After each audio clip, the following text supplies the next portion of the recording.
you give me the news? I got a bad case of loving you.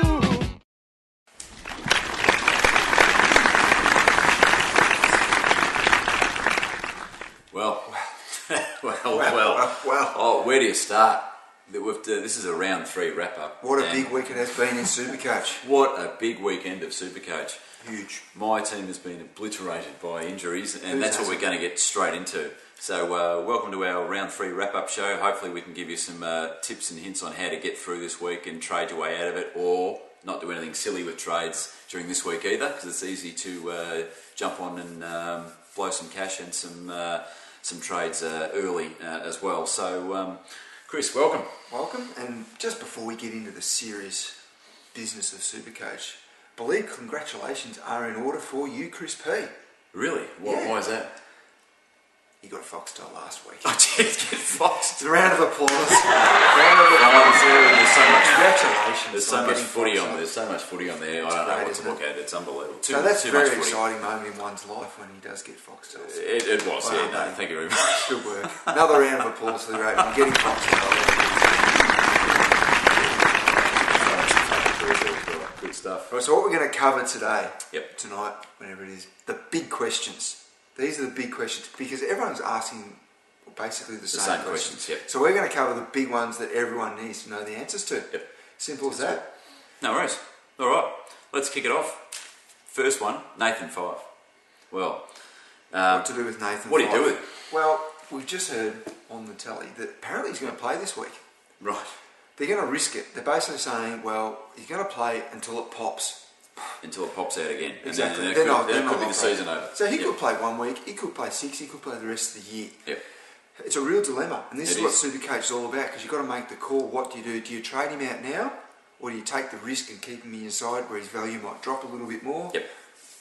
So he could So go on it's and tough. smash. He could go on and smash it and get you 130, 140 points Exactly, this he weekend, could. or he might not play at all. He might or pop his shoulder. they could throw him in as a sub, and that'll stuff everyone up. Or he could pop his shoulder out again in the first 5 minutes. So look, what So we've a big got, dilemma. there's a couple of options too with him as well, because he's a dual position player. So you Yep. could trade him out as a forward or a midfielder as well. Good point. If you want to trade him out, and that's your call if that's what you want to do, there's probably 4 players we reckon that are good to look at. Travis Cloke from Collingwood, averaging 94. These are players that you can afford straight away, 4-5. Yep.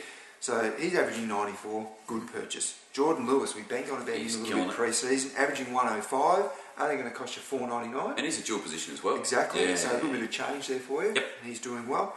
Nick Riewoldt was a bit of a bargain early in the year. His price has gone up a little bit because his average is 113, which is great. He's going to cost you $4.95, so a little bit of change as well. Yep. He's a good one. He's looking He's pretty going good. really well. And I can't even believe I'm mentioning this. Can you read this out? Do you want me to read it out? You say it. I can't even say it.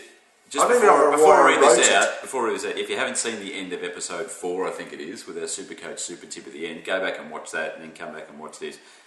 Kurt Tippett, 445k, averages 120. There you go. That's a big risk. So- if you're going to put him in, believe me, That's big risk.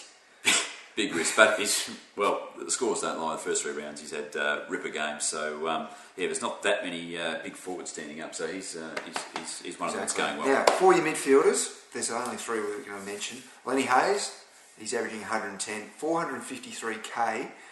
So you can get a lot of change out if you're Nathan Fyfe if you go to Lenny Hayes. Good one. Yep.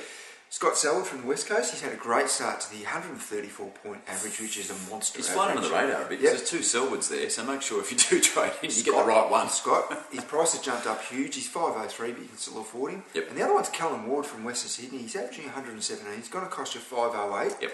I don't think he's going to get tagged all year because at Western Sydney, who's going to tag anyone from there because you're going to beat him anyway. 117 average.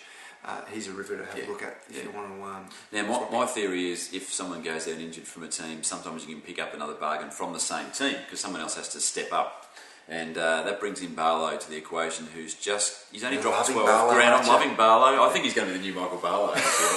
Don't laugh, that was terrible. So he's, 430 grand or somewhere thereabouts. But, geez, you might be able to save a bit of cash and get him in your midfield now because he'll definitely go up in price. I might add my words there. He could get injured again. So he is a bit risky. So is Lenny Hayes because they have had quite substantial injuries in the last 12 months, but it's not a bad time now if you want to jump off Fife to get him. So choice is yours. Stay on Fife and see what happens. Absolutely. These are the tough decisions you've got to make, to keep or not to keep. There's some options.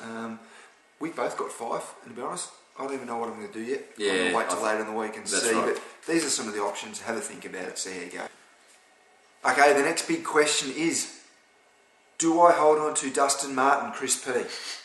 The answer is yes. Don't burn a trade. There's nothing wrong with him at the moment. He's not injured. He's not getting subbed and all that sort of stuff. He did play Melbourne on a sunny Saturday afternoon MCG, and you would have think he would have smashed it. He ended up with 70 points or something. But you watched the game because you've got Foxtel as well. Or was it on Channel 7? I don't know. I watched it, but he didn't go too bad, did he? I mean, no, he's gone okay. Look, yeah. it's a sort of he'll turn around. Don't worry about that. You don't get rid of a player like Dustin Martin. So he'll lose a bit of cash to start with, but just keep him in the team. Yep. He's a dual position player. You can use him to cover across your buys as well when they come around as well. Exactly. Okay, here's one for you. What do I do with Courtney Dempsey? Well, Courtney Dempsey's twinged the hammy, which is not unusual after a knee reco. It happens. He's probably going to be out, I would have thought 2 to 3 weeks. Didn't look like a bad one. What do I do? Well, I'd probably use my bench cover. 2 to 3 weeks. Look, Dempsey's only a cheap player, so I would be using my bench cover for Dempsey. In what I would have done is not trading in, which a lot of people did. Yeah.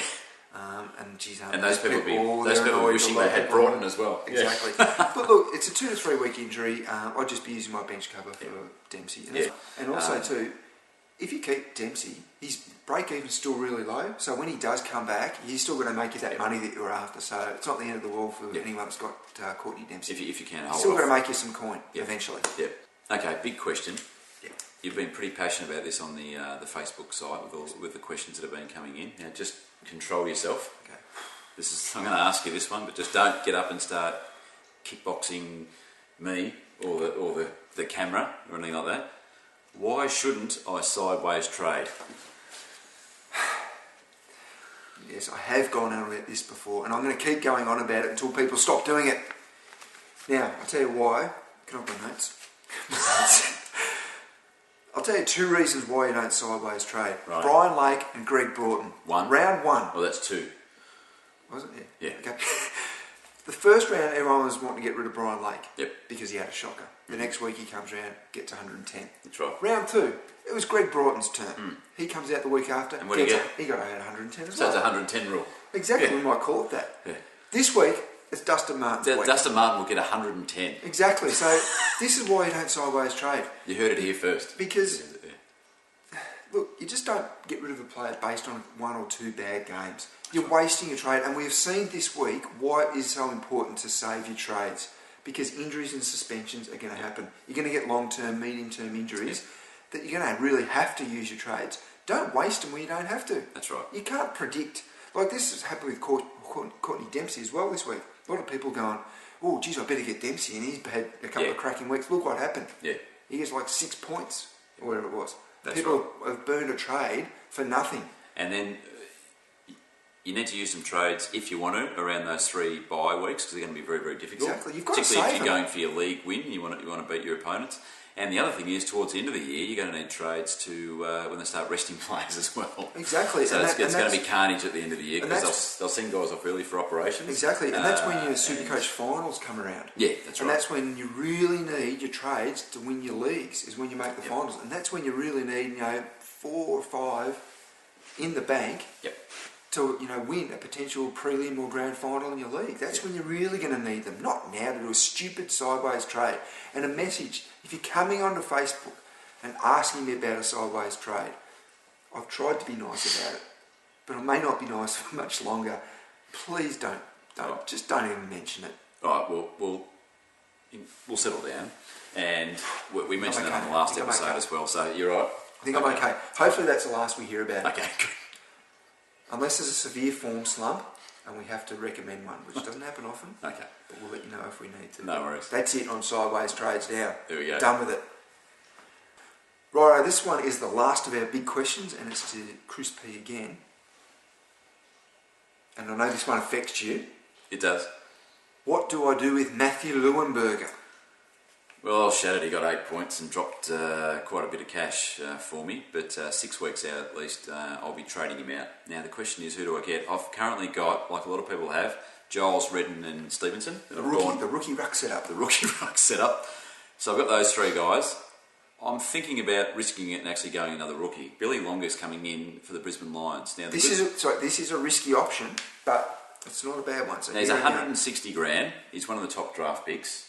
He's also just about a professional kickboxer, they tell me, so he can hold his own. He's a tough guy, and he stood up and got 85 points against Sandilands, so it's not as if it's just his first game coming in and no one's ever seen this guy. I watched a lot of that game, and to be honest, this before even Lundberg was injured, I was very impressed with Billy Longa. He looks the part.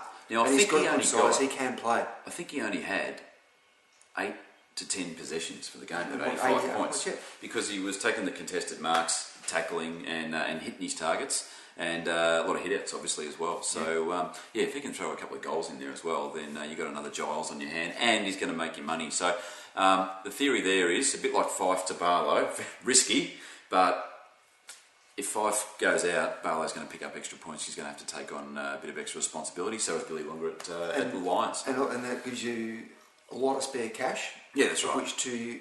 You can upgrade someone else. That move potentially could give you enough cash to upgrade Fife to Ablett or Pendlebury or something like that, if you wanted to do that, just about, I would say, because you're going to save a fair bit of money there. So other ones to look at, the North Melbourne ruck setup's pretty good, but a little bit inconsistent. But Hamish McIntosh, I think we had down there as well. Yeah, if you wanted to just do a straight swap out Leuenberg in someone else, we've got a few there. Yeah, Sam Jacobs and Matthew Cruiser as well. So, but Big H McIntosh. Yeah. Righto, we've answered the big questions. I think we have. Bit of banter, and then we'll wrap it up. A little bit of banter at the end, just a little bit of chit chat. All right, here's a bit of chit chat for you. Now, 4,000 people out of 330 odd thousand people doing Supercoach had Luke Ball. So who cares? Really, 4,000 people had Luke Ball. Collingwood, really? Yeah, he's going to have to go and be traded out. Obviously, he's out for the season. What does that mean for the average punter who didn't have Luke Ball? Well, someone else has got to step up. Exactly. So it might mean Sherrod Wellingham comes in as a more viable option for you. Or as I like to call him, Pretty Boy Wellingham. And he looks like that guy from One Direction, I think I've been saying as well. And now, the other guy who's got to stand up is Jared Blair. Yep. And also then you've got Pendlebury Swine, a little bit more pressure goes back on those guys in the middle of the ground. And then you've also got Sidebottom. So, they might take some of the load that absolutely. Left. So, dual position player. Sidebottom's going along quite well. Well, Sidebottom's already averaging 94. Yeah. So he could just go up that little bit extra to become a 100-point player. Yeah, dual absolutely. Position? Yes, he is. Yep. So, be a good one if someone gets injured and they're out for the season, like Luke Paul, don't just think, he's not on my team, I don't care. But look for the little opportunities it might present. Exactly. It's still only 3 rounds in. Yeah. And some players have got some huge averages. Kurt Tippett. Couldn't even say it. Scott Selwood, Brent Stanton. A few guys have just gone gangbusters the first few weeks. Sometimes they're obviously playing well. Sometimes you just got to look at who they're playing. Yeah. And Scott Selwood's a classic example. Look, he's playing good footy. He's a good player, but he's played GWS and Melbourne, and West Coast smashed Melbourne over in Perth. They were the couple of games when he got huge scores. So just when you are just looking at a player, they're going, he's got a massive average. Have a look who he's played in the first few weeks, and don't forget who they've played. Exactly. There might be a reason why. So they might just even out a little bit more. So don't. Yeah, good point. Just look at his average. Just have a quick little look at who they've played. It's a really good point. So I reckon that's nearly what we've all got. We've covered everything, I think. I think we've covered as many of the questions as we can for this week anyway. Yeah, a bit more of a serious Supercoach doctor today. No, we have had lookalikes sent in on Facebook, but we're just going to hold off to that. Okay, so we'll do that next time. All right. There has been some lookalikes around. No worries. Sorry, there was one of you finally came in. Yeah, there might be one of me. Might be a couple of me. It's exciting. Anyway, good luck with your Supercoach. And look, if we haven't covered a question that you want answered, jump on Facebook and ask, because that's what everyone's doing. And look, I know there's plenty of people on Facebook who are coming on saying they're getting these great scores, and it's fantastic to hear that there's people out there listening. Yeah, and it's their first year or second year, and they might have got 1900s, 1800s last year, and now they're well into the 2000s. Yeah, and they're getting because they're listening to us. They get better scores than us. Better scores than us. No, don't say that. Don't say that. We're coming good. We're going all right. Good stuff. So we'll see you next time. All right, see ya.